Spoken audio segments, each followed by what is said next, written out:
You've hit play on The Screen Companion, a show about making your viewing time count. This episode, my pal Stacey and I put on our red capes and soar high into the clouds, discussing the seminal series Smallville, the origin story of one Clark Kent, aka Superman. Before we superspeed into the show's pilot, I want to use my own X-ray vision to get underneath the mantle of our criticisms and state that at the core of it, I'm a Smallville advocate, even when I'm judging certain aspects guilty of leaping over logic or good taste in a single bout. As the wisdom goes, I wouldn't spend this much effort on it if I didn't ultimately have a solid relationship to it as a fan these many years. So with that said, let's do some heroically heavy lifting and figure out how worthwhile Smallville is 20 years later. For a show that spanned a decade, should newcomers and veterans start with episode 1? Or is it a shard of kryptonite that'll weaken your ability to watch more? Let's get into it. What's your history with Smallville? When did you start watching? Oh man, that's that's so long ago, dude. So long ago. When did it first come out? Better yet, that's when I started, like, episode 1 back in, like, high school. You did? Yeah. Okay, yeah, that would have been October 2001. I kept up with it for, like, the first 2 seasons, and that was it. Do you remember kind of how many episodes you watched before you dropped off? Vaguely episode 1, because, it was fresh, it was new, it came out. I was growing up with my sisters, and it's kind of hard to get your TV time in when you got siblings. Just the first episodes were like the biggest one that stood out because I was always waiting for Clark Kent to be able to fly. That's my big thing. He had to fly. Well, obviously you didn't know about the producers saying that they were going to do no flights, no tights. That's so depressing. That hurts, man. They eventually did a bit of flying, but they waited until the last shot of the series for him to actually put on any part of the costume. Wow. It was sad. This is Superman. You can't do that. This is what he's known for. I can appreciate the lead actor, Tom Welling, as Clark Kent. He didn't want to put on the costume at all, because to him, the show was called Smallville.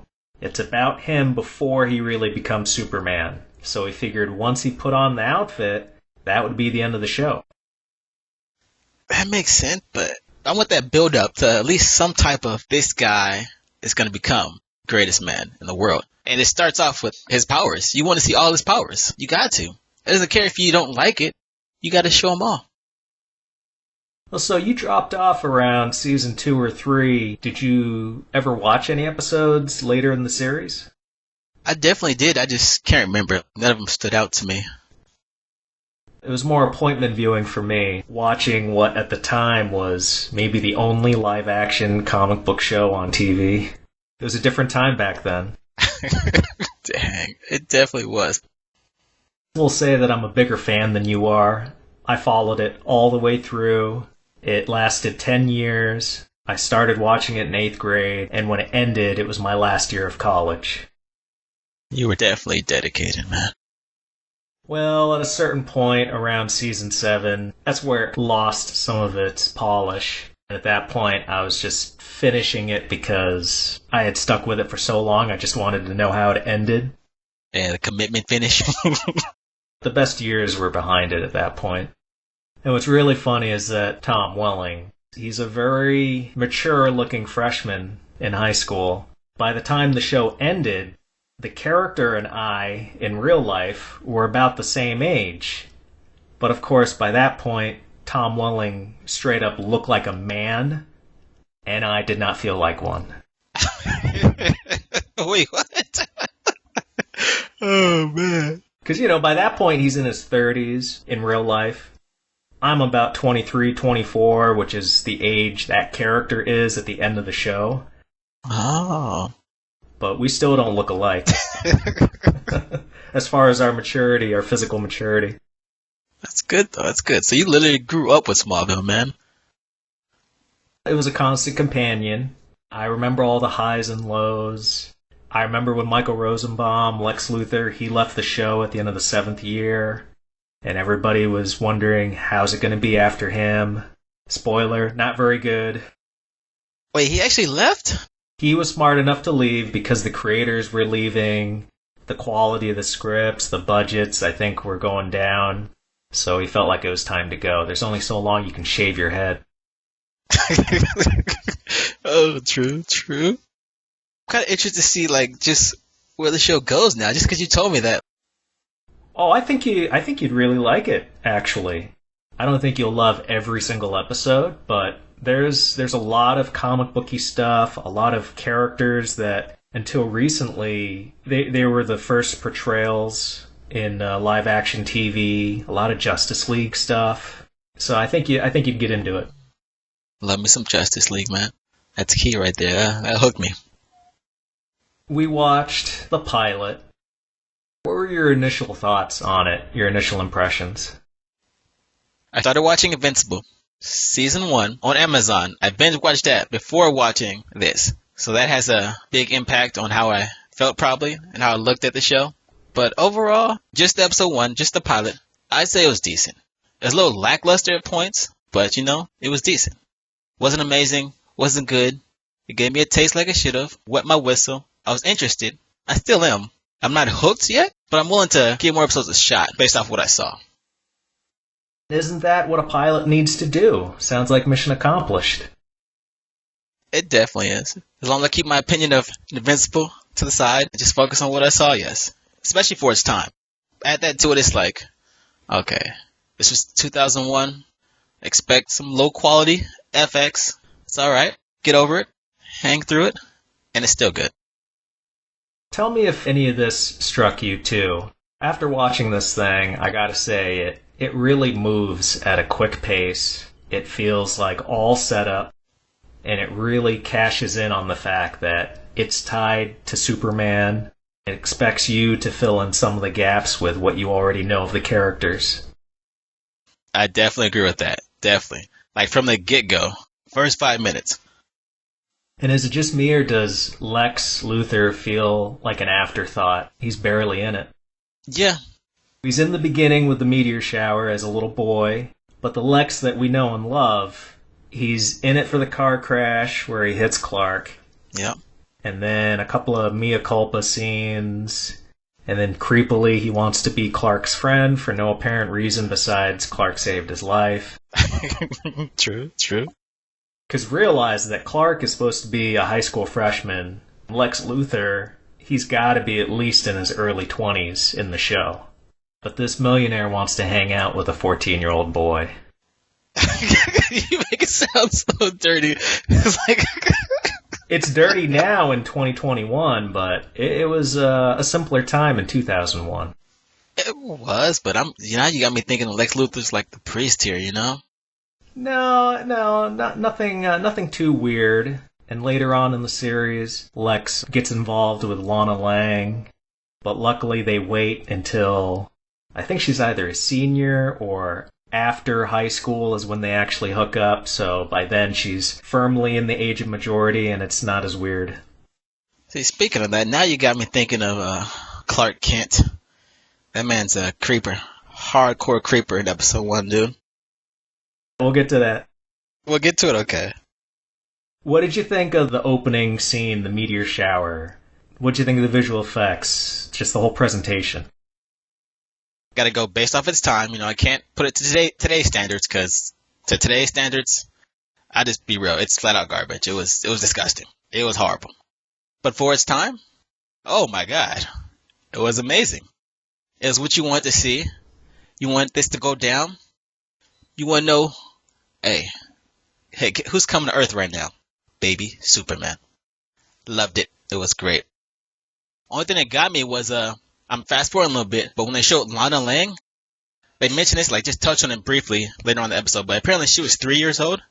That's a big 3-year-old, dude. Like, she was more like 6 to 7. Clark, when he comes out of that spaceship, he looks like he's 5 years old. That's no baby. Yeah, that's definitely not a baby. Yeah. I mean, when Martha is carrying him out of the ditch after they find him, and he's clinging to her like a spider monkey with gigantic legs, he should be carrying her out of that ditch. Definitely.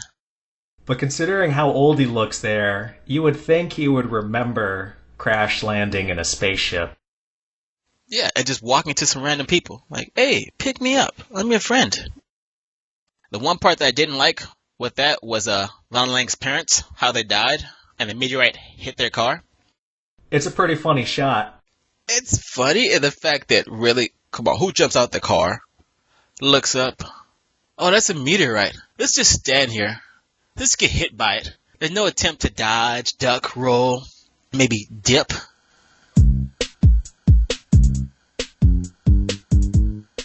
You know, nothing. Well, okay, caught them off guard, but to have them wave and go, "Hi, Lana's parents," and then they look up, "Bye, Lana's parents," and they explode, that's some funny stuff. It was, yeah. We go from that scene, fast forward 10 years or so. Clark needs to get to school. He misses the bus. I guess right now he has super strength and super speed. He's aware of those abilities. But he's so wholesome. What's he going to do? He's going to use his powers to get to school on time. You don't want to get me started on this. Like, dude, really? You got super speed, super strength. You decide just one day, just because I'm going to be late. I'm going to get to school today, on time. No. Come on, man. This should be like an everyday occurrence for me. If I was Superman, every day, I just go to school when I felt like it, you know? I'll be there right before the bell rings. Why wait for the bus? What do you get from being an average Joe? Well, and all you'd have to do, you could play hooky every single day. Like you say, just show up for opening bell, wait for the teacher to write you down, and then super speed out of there, ask to go to the bathroom, then leave, and then just pop up randomly a couple more times during the day so that you establish that you're there and they can't say you weren't there. Go to Miami, go to New York City, do something fun. Yeah, enjoy your life, man. Spend it wisely, dude. Don't be a goody two-shoes. He's a small-town farm boy, but he doesn't have to let that stop him considering his powers. This is freshman year of high school. Tom Welling was almost 25 when he shot the pilot. The only ones that are actually teenagers, we're talking 18, 19, are Pete, Chloe, and Lana were the only ones in the show that were even close to student age. What? Yeah. You just threw me for a loop there. Man. I feel bad for anybody back in 2001 in high school comparing themselves to Clark Kent in this show. Because it's just not fair. Okay, it's not fair, but at the same time, when I think about this, okay, he's alien, he's different planet, you know. He's a little older than everybody else. That's okay, you know, because he didn't know. He couldn't speak, you know. He had to learn at a slower pace. I could get behind that then, you know. If I put that into the show and just roll with it, I think I'll be okay. Well, that's good. That's good. You're giving the show some slack. Yeah, got to. Also, I think that Tom Welling is too handsome to be considered unpopular. And even unpopular kids usually have more than 2 friends. More than 2 friends. I wasn't super popular, but I had a group of 5 or 6. Is either him and his 2 besties? Or just him? So I think some of this loner stuff is self-imposed. I think there are girls lined up around the block, and they want to be his friend, but he's thinking too much about Lana. Possibly. It could be. But that leads me to the scene with his dad, where he was trying to join the football team. He had the permission slip and everything, and his dad told him no. You know why you can't? Because his powers? I was thinking the whole time, hey bro, you just have to know. Join the team yourself. Why not? Because he's a good boy. He can't end up becoming the world's greatest superhero if he's doing stuff like forging his parents' signature. He's a kid though, man. He's in high school. Live a little. Experience life, bro. I'm going to try to play into your point a bit and say maybe it would make it more interesting if Clark wasn't so goody-goody at the beginning and maybe he morphed into that as the show progressed. Because starting with Boy Scout from episode 1, there isn't a lot of stuff to play with after that.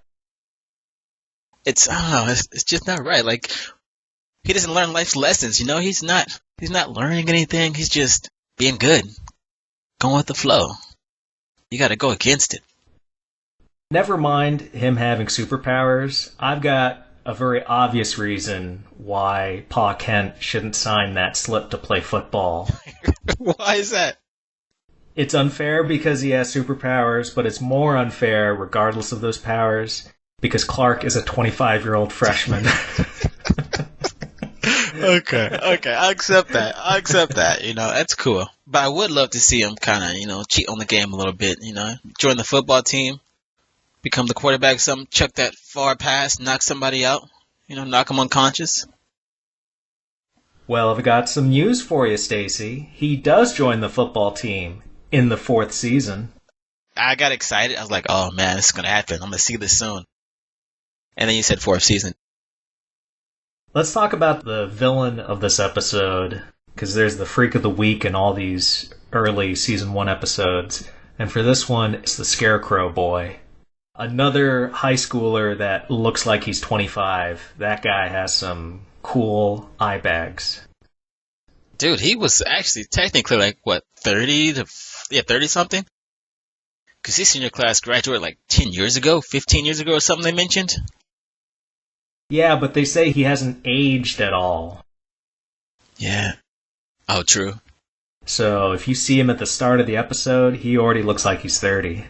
Yeah, I gotta rewatch that and just take a look, compare it, now that you mentioned this part, Did you notice, though, that in the exposition scene at the school paper where they're talking about the fact that, oh, this kid woke up and he's terrorizing people from high school, they show a yearbook photo and they mention that it's from 12 years ago.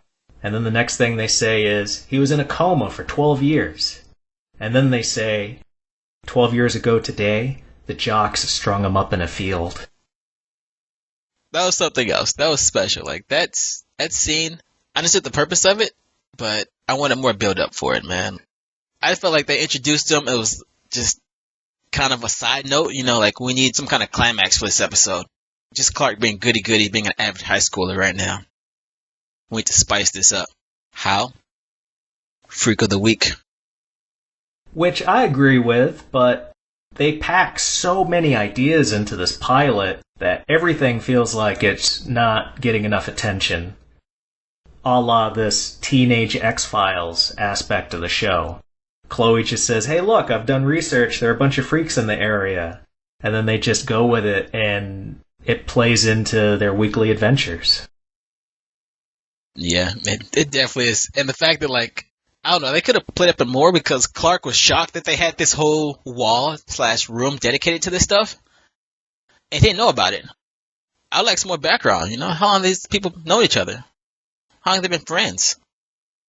Yeah, and how do you hide a gigantic investigative wall like that in a public school environment? You know what? When your best friend is Superman, anything's possible, I guess. Later in the episode, Clark, with his bad luck, he gets chosen to be the Scarecrow. Whitney doesn't like him macking on his girlfriend Lana. But they never really talk about the tradition all that much. Do you think they were planning on untying him after? In the morning, or... Oh, no. Were they just going to leave him out there? They would have left him. I feel like they would have left him forever. Fudge that guy. He don't deserve no assistance from us. We're going to put him up here, and that's going to be that. Let's talk about the cemetery scene. This is right after Clark finds out he's an alien. He takes it pretty well, but then he's sulking in the cemetery. After creeping, we got to remember that hardcore creeping with his telescope on his porch outside the barn, checking out who? Lana Lang. Oh, yeah. He comes off as a little bit weird there, and Lana, I guess, just has random trips to the cemetery to talk to her dead folks, and she has a conversation with them in front of Clark. Also very weird. They're two weird peas in a pod. This is where they really get into it together, and you see a little bit of the flame. They need psychiatrists.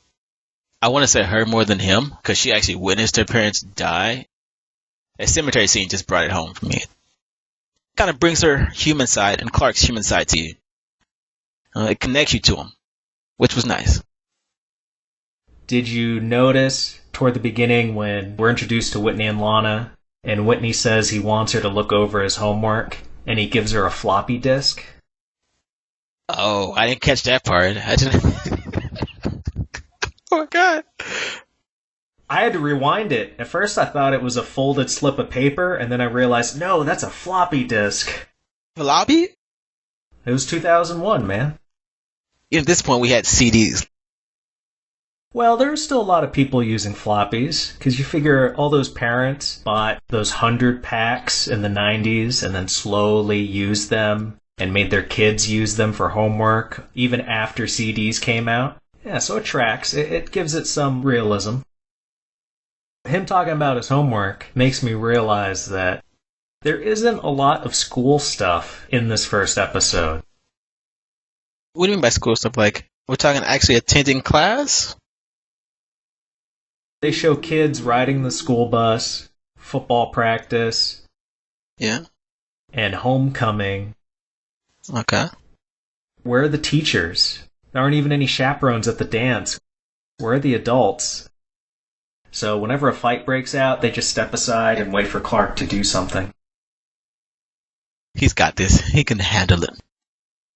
There's that moment at the homecoming where Clark is a bad boy like you want him to be, and he stacks those trucks on top of each other to get back at Whitney.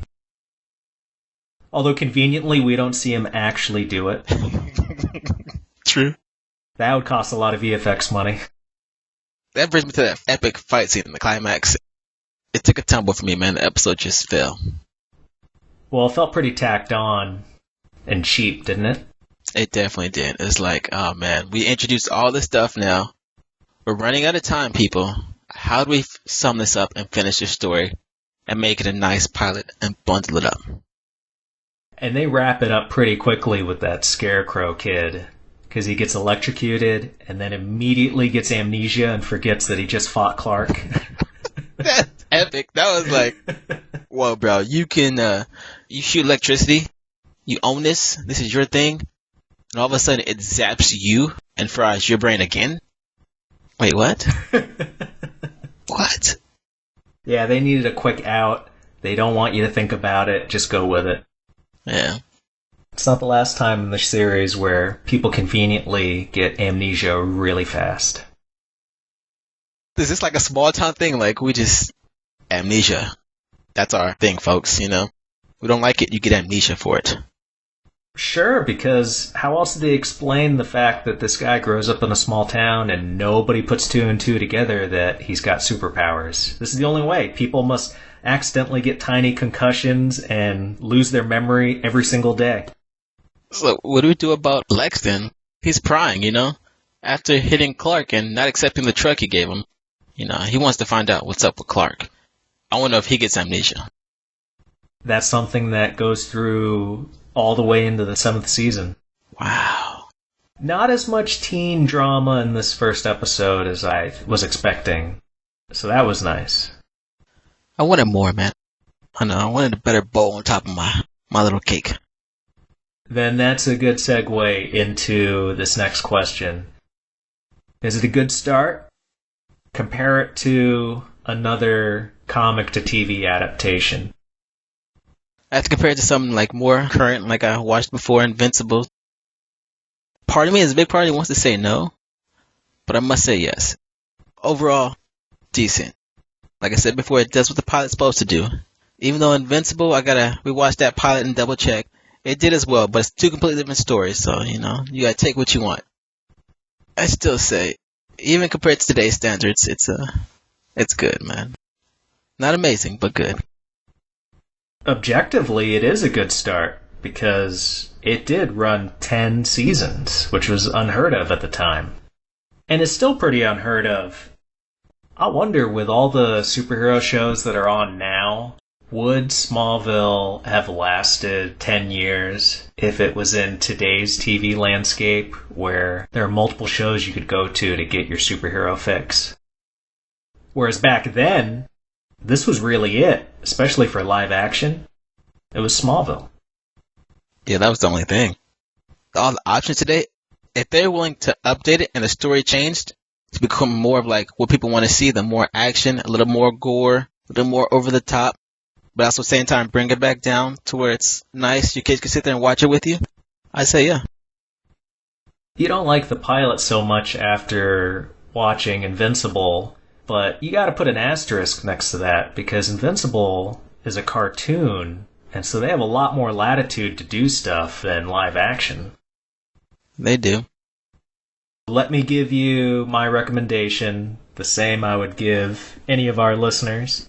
I say skip to the second season, where there's more mythology that rewards you for watching every episode, better plots, and cooler stuff in the episodes, such as Red Kryptonite, where it makes Clark loses inhibitions and he becomes the bad boy you want to see.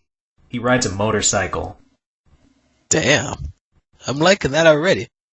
You're selling me, man. You're selling me. I don't think you'll be lost at all by skipping the entire first season, because they just kind of rehash things anyway. You already kind of know the relationships. Oh, okay, Lex is struggling with being good and bad, and Lana and Clark are never really going to get together, but they circle each other, and oh, Chloe's into Clark. All these things, you don't need to watch the first season to get that. I'm going to keep that in mind as I watch the season. Because I still want to finish him. I'm committed at this point.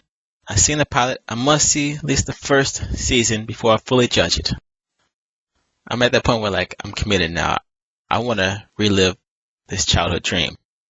There are definite incredible moments, incredible story arcs, but you're not going to get any of that in the first year. It's like, you're telling me it's like eating a lackluster meal, and you're telling me you're going to finish the whole thing just so you can say you did it, even though you're going to get a stomach ache from it.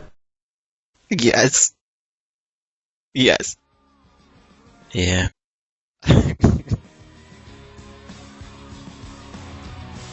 And there it is. I think viewers will be better served using their super breath to blow Season 1 off the queue and start with Season 2 instead. I'm taking my own advice and rewatching it that way. Let me tell you, burning out 20 episodes with a surgical application of heat vision is a good way to maintain interest longer and really get things going on the right foot. We barely scratched the surface on this 200-plus episode series, so it wouldn't surprise me if down the line we ripped open our shirts and suited up once again to talk about Smallville. But for now, we're flying with a smile high above planet Earth, waiting until our next discussion brings us down for more.